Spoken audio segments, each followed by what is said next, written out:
Variable scope होता क्या है गोलैंग में, उसको अभी हम डिस्कस करते हैं। सो बिना टाइम वेस्ट किए स्टार्ट करते हैं। सबसे पहले हम क्या करते हैं, हम सबसे पहले यहाँ पे वीडियो फाइल बना लेते हैं, ठीक है। सो यहाँ पे हम टाइप करके वीडियो नंबर 30 का एक फाइल बना लेते हैं, वीडियो 30। और इस वीडियो 30 में एक गोलैंग का फाइल बना लेते हैं जिसका नाम हम यहाँ पे पहले हमको सिलेक्ट करना होगा। और सिलेक्ट करने के बाद हमको यहाँ पे टाइप करना होगा main.go, एंटर कर देंगे और इसमें हम बेसिक सा कोड टाइप कर देंगे। और हम वो करना ये होगा कि फाइल पे क्लिक करके हम यहाँ पे इसको वर्कस्पेस में ऐड कर देंगे। सो यहाँ पे वीडियो नंबर 30 को हम यहाँ पे ऐड कर देते हैं। ओके, ऐड करने के बाद और ये जो हमारा एक्स्ट्रा कोड है, ये सब कोड को हम यहाँ से हटा देते हैं। एंड इसको हटा दिया। ओके, सो अब हम समझते हैं ये वेरिएबल स्कोप होता क्या है गोलैंग में, ठीक है। सो देखो, जो वेरिएबल स्कोप होता है वो दो तरह का होता है। पहला होता है ग्लोबल वेरिएबल, दूसरा होता है लोकल वेरिएबल। सो हम दोनों टॉपिक को समझते बहुत ही इजी वे में समझेंगे, ठीक है। सो क्या करते हैं, सबसे पहले अब समझते हैं कि ये देखो ये वेरिएबल स्कोप होता क्या है।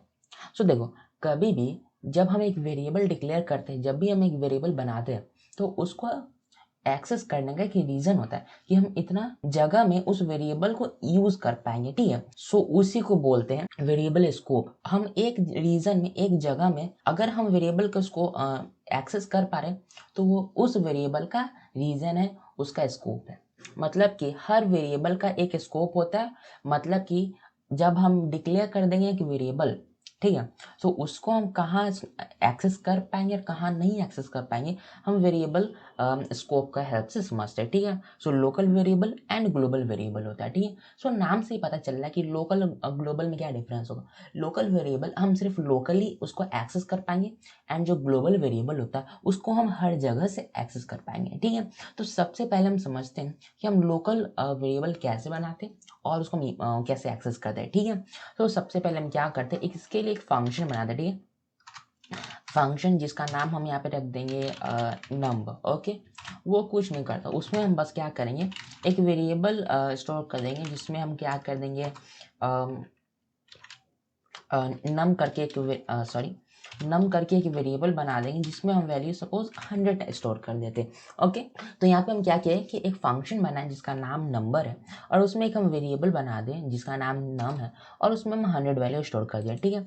अगर अब हम यहाँ पे fmt.println करते हैं एंड println करते हैं, और इस println में अगर हम यहाँ पे num को टाइप कर देंगे तो हम क्या कर पा रहे हैं, हम यहाँ पे इस वेरिएबल को यूज कर पा रहे हैं, ठीक है, जो कि हम इस वेरिएबल में बनाए, ठीक है। तो अब हम क्या करते हैं कि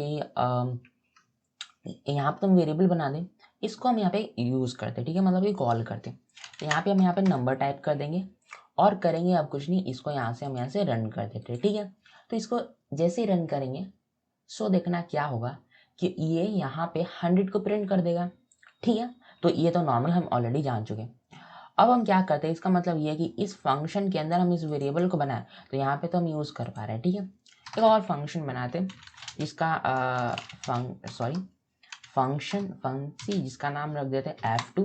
रैंडम सा नेमिंग हम करें, ठीक है, कोई भी इसका लॉजिकल नेम नहीं है। अब हम क्या करते हैं कि यहाँ पे सेम प्रिंट कराना चाहते हैं, वही ये जो नम वेरिएबल है इसको, तो यहाँ पे हम यहाँ पे नम टाइप कर देते हैं। सो यहाँ पे देखो ये हमारा एरर थ्रो कर रहा है। क्यों एरर थ्रो कर रहा है, क्योंकि ये जो हम वेरिएबल बना है इसका जो स्कोप है, इसका जो रीजन है एक्सेस करने का, वो सिर्फ हम इस फंक्शन के अंदर ही कर सकते हैं, ठीक है। इसको हम बोलते हैं लोकल वेरिएबल। मतलब कि इस फंक्शन के बाहर हम इस वेरिएबल को यूज नहीं कर पाएंगे, एक्सेस नहीं कर पाएंगे। यहीं तक इसका रीजन था, मतलब कि इस ब्रैकेट से पहले तक ही हम इस वेरिएबल को यूज कर सकते हैं। सो इसका जो क्या होगा, जो एक्सेसिबिलिटी है ये इस ब्रैकेट से पहले तक ही, इसके बाद हम इसको यूज नहीं कर पाएंगे। तो ये क्या हो गया, इस वेरिएबल का ये रीजन हो गया, इस चीज के बाहर हम यूज नहीं कर पाएंगे।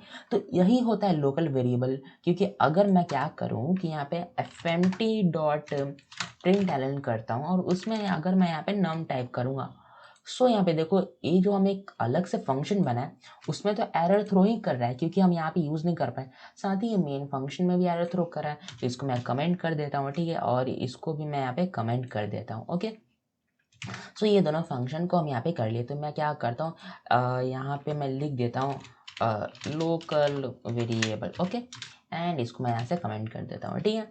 सो हम समझ गए ये लोकल वेरिएबल क्या होता है। वो वेरिएबल जैसे कि हम इसके अंदर बनाए तो हम इसको हर जगह यूज़ नहीं कर सकते।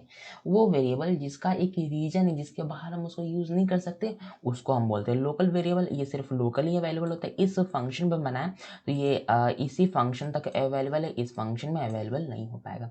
तो ये होता है लोकल वेरिएबल। आई थिंक आपको समझ आ गया होगा। तो सेम अब हम करते हैं कि अब हम ग्लोबल वेरिएबल बनाते हैं, ठीक है। तो ग्लोबल वेरिएबल सेम है कि एक बार हम बना दिए उसको हम ग्लोबली एक्सेस कर पाएंगे, मतलब कि हम उसको हर जगह से एक्सेस कर पाएंगे। तो हमको करना क्या होगा, हमको ये जो इम्पोर्ट एफएमटी उसके नीचे हमको एक वेरिएबल बनाना होगा। जो भी वेरिएबल हम बनाना चाहते हैं उसको बना देंगे, जैसे कि ग्लोबल वैर करके हम यहाँ पे एक वेरिएबल बना देते हैं जिसमें कि हम यहाँ पे 200 स्टोर करते हैं वैल्यू, ठीक है। अब हम करते ही हैं कि ये जो हम फंक्शन जो नंबर बनाए इसमें भी अगर हम यहाँ पे करना चाहें तो fmt डॉट println एंड इसमें हम यहाँ पे ग्लोबल वैर टाइप कर देंगे तो हम यहाँ पे इजीली इसको एक्सेस कर पा रहे हैं। हम यहाँ पे क्या करते हैं कि एक और fmt डॉट println करते हैं, इसमें भी हम यहाँ पे ग्लोबल वैर को यहाँ पे एक्सेस कर पा रहे हैं जो कि हमारा f2 फंक्शन है। हम दो अलग अलग फंक्शन में भी इसका वैल्यू को एक्सेस कर पा रहे हैं। एंड उसके बाद हम क्या करेंगे कि जो हमारा मेन फंक्शन है उसमें भी कंट्रोल जी करते हैं